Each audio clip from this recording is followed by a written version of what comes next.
जब इरादा बना लिया है ऊंची उड़ान का, तो देखना फिजूल है कद आसमान का। नमस्कार दोस्तों, डीके एग्जाम सेंटर में आप सबका स्वागत है।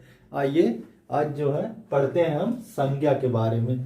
संज्ञा के बारे में पढ़ते हैं तो देखते हैं संज्ञा होती क्या है। तो संज्ञा की पहले परिभाषा।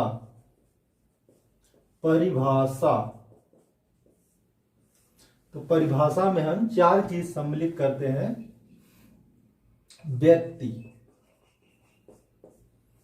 व्यक्ति, वस्तु, स्थान, भाव। किसी व्यक्ति, वस्तु, स्थान अथवा भाव के नाम को हम संज्ञा कहते हैं। ये चार चीजें जो है संज्ञा की परिभाषा में हमारी सम्मिलित होती है। और आगे जब हम संज्ञा के देखते हैं भेद, तो सबसे पहले कोई शब्द लेते हैं, जैसे मोहन। मोहन ये एक शब्द है, एक नाम है, इसलिए एक संज्ञा है और ये एक शब्द है। तो जब हम कहते हैं कि मोहन खाना खाता है, मोहन खाना खाता है, अब एक वाक्य हो गया और इन वाक्य में ये मोहन प्रयोग हो गया। तो जब कोई शब्द वाक्य में प्रयोग हो जाता है तब वो एक पद कहलाता है।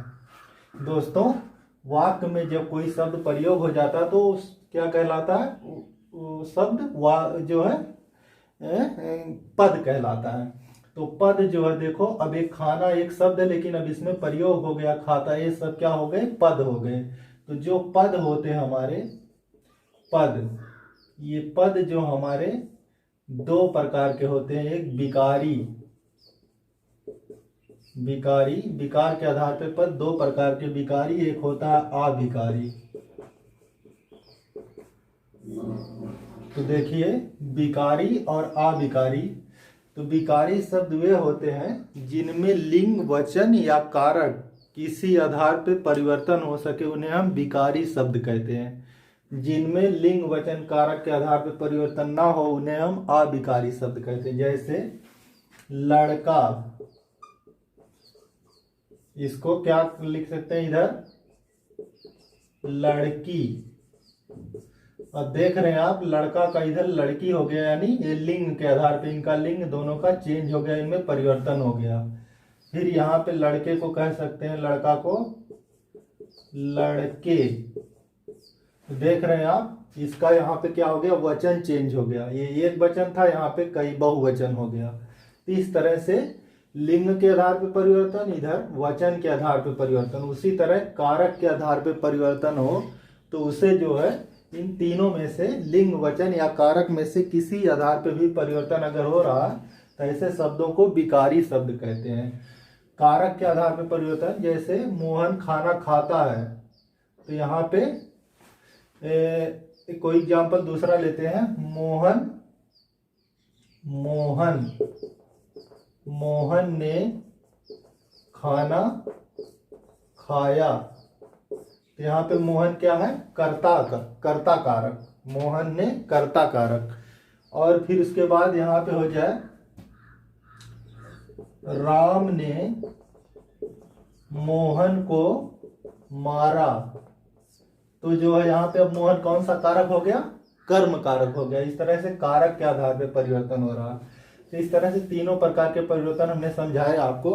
तीनों में से किसी भी प्रकार के परिवर्तन अगर हो रहे हैं शब्द में, तो जो होगा कौन सा शब्द होगा? विकारी शब्द होगा।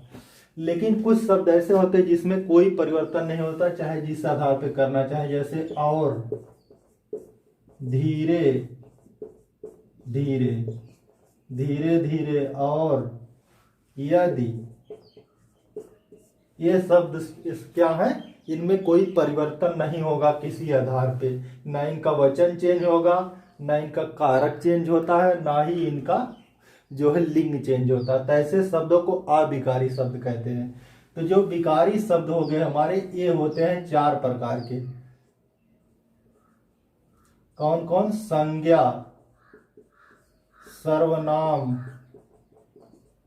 और क्रिया। अगला है विशेषण।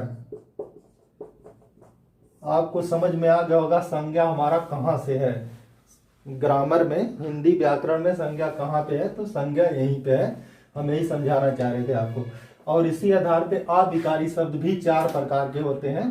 इसमें पहला होता है क्रिया विशेषण, फिर होता है संबंध बोधक, समुच्चय बोधक, विस्मय बोधक। 4 प्रकार के शब्द होते हैं। वो आगे जब मिलेगा तो हम पढ़ाएंगे आपको। अभी आज देखते हैं संज्ञा के बारे में। आपको समझ में आ गया होगा संज्ञा हमारी कहाँ से ली गई है। तो आइए देखते हैं आगे संज्ञा। अब हम देखते हैं संज्ञा के भेद।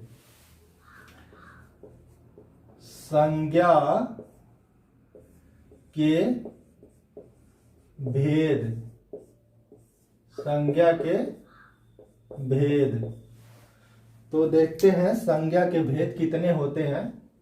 तो जितने भी हमारे शब्द हैं दुनिया में, सभी को जो है हम संज्ञा कहते हैं। कि कोई भी नाम हो, हमने जैसा परिभाषा में बताया, तो इन जो है शब्दों को, संज्ञा को जो है इन शब्दों की क्वालिटी, गुणवत्ता और इनकी अन्य चीज़ों के आधार पे इनको जो है कई आधार पे संज्ञा को बांटा गया है।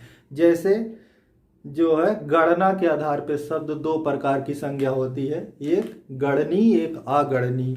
जैसे कुछ शब्द है गणना किया जा सकता है, जैसे आम है तो 1 आम, 2 आम, 3 आम कर सकते हैं। लेकिन दूध है तो उसको 1 दूध, 2 दूध नहीं कर सकते, तो जो है गणना नहीं हो सकती। तो इस प्रकार से बांट दिया गया। तो कहीं जो है इनको जो है बांटा गया व्युत्पत्ति के आधार पे बांटा गया। जैसे रूढ़, यौगिक, योग, रूढ़, ये जो है संज्ञाएं हो गई। इस तरह से कई आधारों पे विद्वानों ने अपना बांटा, लेकिन कहीं कोई सटीक नहीं हो पाया। आखिरी में एक जो आधार ऐसा मिला अर्थ के आधार पे। अर्थ के आधार पे संज्ञा के भेद को बांटा गया। अर्थ के आधार पे संज्ञा के भेद 5 होते हैं। यही बहुत इंपॉर्टेंट, यही आता है, इन्हीं को आपको पढ़ना है। संज्ञा के भेद अर्थ के आधार पे, अर्थ के आधार पर, अर्थ के आधार पे संज्ञा के भेद 5 होते हैं। सबसे पहले है व्यक्तिवाचक,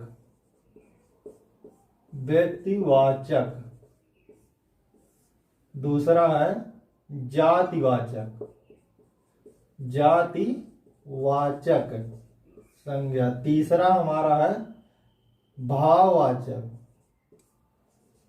वाचक, भाववाचक संज्ञा। तो व्यक्तिवाचक संज्ञा ऐसी संज्ञा जो किसी ऐसा शब्द, ऐसा नाम जो किसी फिक्स, किसी एक व्यक्ति, पर्सनल, व्यक्तिगत किसी के लिए कहा जाए, ऐसी संज्ञा को हम जो है व्यक्तिवाचक संज्ञा कहते हैं। जैसे किसी गांव में आप पहुंचे और बोले कि रमेश का घर कौन है, भैया रमेश का घर कौन है। तो अगर उस गांव में कोई रमेश नाम का व्यक्ति है, तो जैसे ही आप रमेश नाम लेंगे, तुरंत उस गांव का कोई व्यक्ति आपके पास रहेगा और तुरंत बता देगा, हाँ हाँ भैया फला घर के पास चले जाइए, उनके घर के बगल में रमेश का घर है।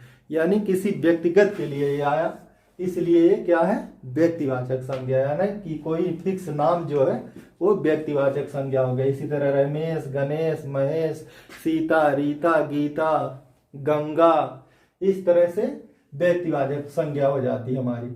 लेकिन कुछ संज्ञाएं ऐसी होती, जैसे उसी गांव में आप गए, सेम टू सेम उसी गांव में अगर पहुंचे आप, कहे भैया इस गांव में लड़के रहते हैं, तो कोई ये नहीं बताएगा आपको कि हाँ फलाने घर लड़के रहते हैं। ये कहते हैं हाँ भैया बहुत सारे लड़के हैं, सबके घर पे लड़के हैं।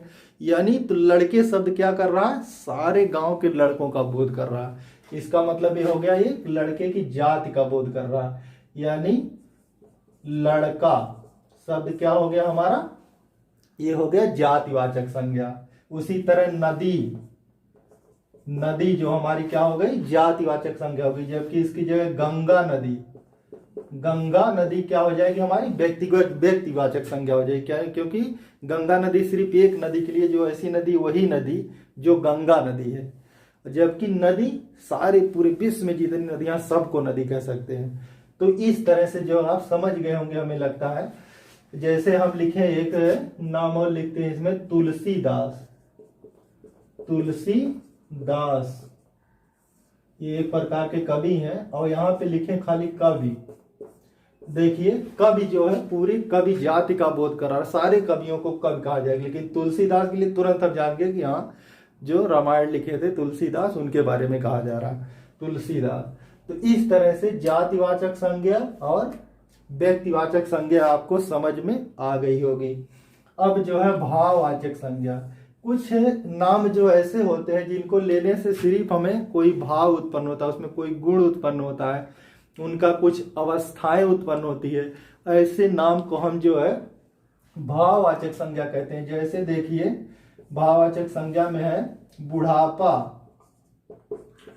ये देखो किसी का नाम नहीं है लेकिन ये लेने से आपके मन में एक भाव उत्पन्न हो जा रहा है, हाँ कोई व्यक्ति ऐसा जो 60-70 की उम्र के आसपास है, उससे ऊपर का होगा, उसके लिए यूज हो रहा। बुढ़ापा, सुंदरता, सुंदरता, मिठास, इन सब में क्या ये भाव मन में उत्पन्न हो जा रहा, हाँ इनका स्वाद ऐसा है। सुंदरता मतलब उनके गुण ऐसे हैं ना, लाल रंग, लाल, पीला, ऐसे इस तरह से कुछ कहा जाए ऐसे जिसमें कोई भाव उत्पन्न हो, उसे जो है हम भाववाचक संज्ञा कहते हैं। दोस्तों जब हम एग्जाम में, ज्यादातर एग्जाम में देखने मिलता है, जैसे आप एग्जाम देंगे जो है ग्रामीण बैंक के वगैरह के एग्जाम हो गए, और हरियाणा के तरफ के काफी एग्जाम ऐसे होते हैं जिनमें संज्ञाएं ये जो है बड़ा अंदर से इसमें सवाल पूछा जाता है। इस तरह से तो आप तीनों में अंतर अच्छे से स्पष्ट कर ले गए। अब हम अगर कहें कि आम कौन सी संज्ञा है, तो आप कहेंगे व्यक्तिवाचक संज्ञा है, क्योंकि आम के बारे में वर्णन किया जाए। लेकिन जब हम कहेंगे कि लंगड़ा आम, दशहरी आम, तब तो आप लंगड़ा आम, दशहरी आम को जो है व्यक्तिवाचक संज्ञा कह देंगे, लेकिन तब आम वही क्या हो जाएगा, जातिवाचक संज्ञा हो जाएगा।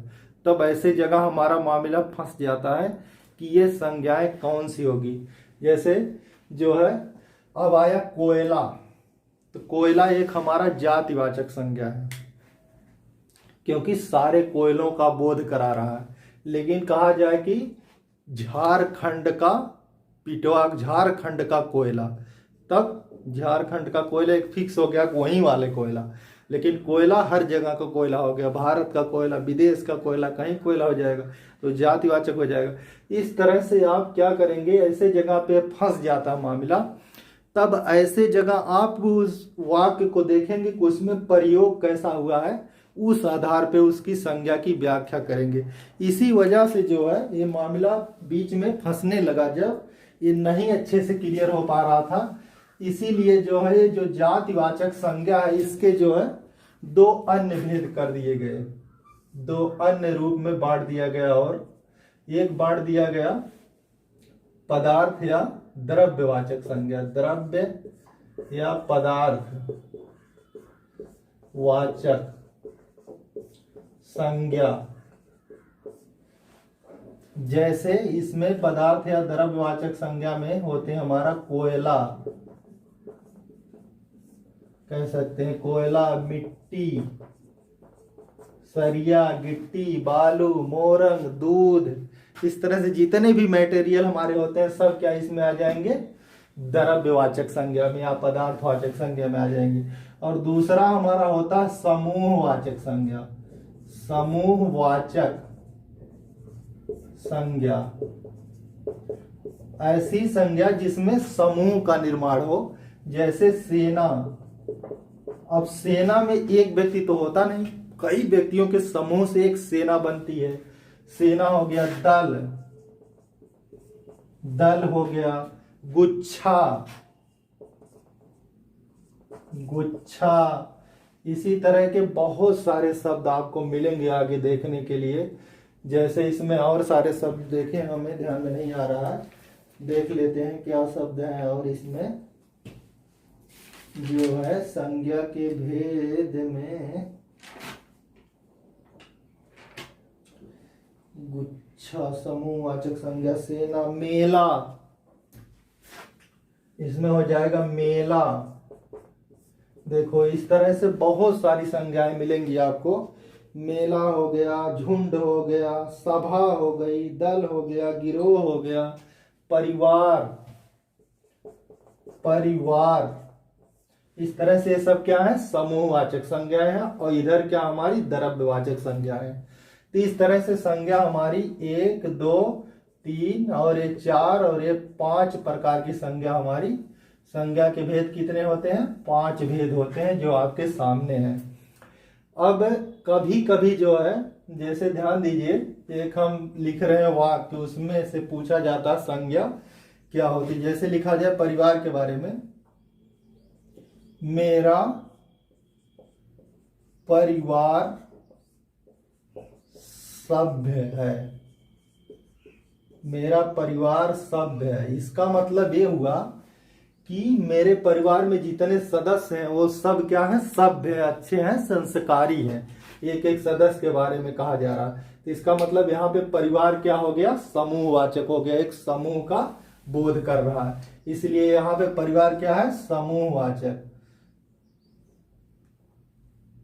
समूहवाचक हो गया। अब एक एग्जाम्पल और आपके सामने हम यहीं पे रख रहे हैं कि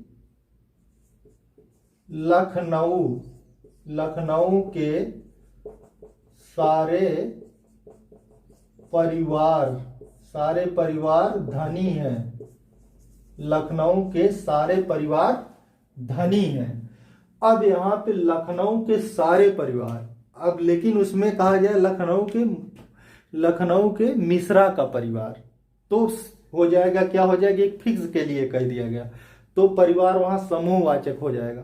लेकिन यहाँ कह गया लखनऊ के सारे परिवार, तो इसका मतलब लखनऊ के जितने परिवार हैं सबका ये बोध कर रहा है। तो यहाँ पे परिवार क्या हो जाएगा हमारा? जातिवाचक। लेकिन अगर लखनऊ का कहा गया मिश्रा का परिवार, लखनऊ का मौर्य का परिवार, लखनऊ का यादव जी का परिवार, तब वहां पे परिवार हमारा क्या हो जा रहा है? जो है समूहवाचक परिवार हो गया। लेकिन यहाँ पे अब ये लखनऊ के सारे परिवार का बोध करा रहा है, तो यहाँ पे जातिवाचक परिवार हो जाएगा।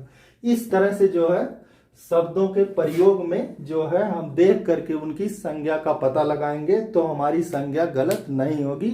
याद रखिएगा, जो संज्ञा कभी कभी जातिवाचक होती वो कहीं कहीं समूहवाचक भी हो सकती है। कोई संज्ञा कहीं कहीं जो है व्यक्तिवाचक हो रही, तो कहीं कहीं वो जो है जातिवाचक भी बन सकती है। तो शब्दों के प्रयोग और वाक्य में उसका प्रयोग कैसे हुआ है, इसको देख करके आप अच्छी तरह समझ सकते हैं। आशा करते हैं ये बात आपको अच्छी तरह से समझ में आई होगी। आगे हम अगली वीडियो में जो है आगे के टॉपिक को लेके मिलेंगे। अब तब तक के लिए नमस्कार।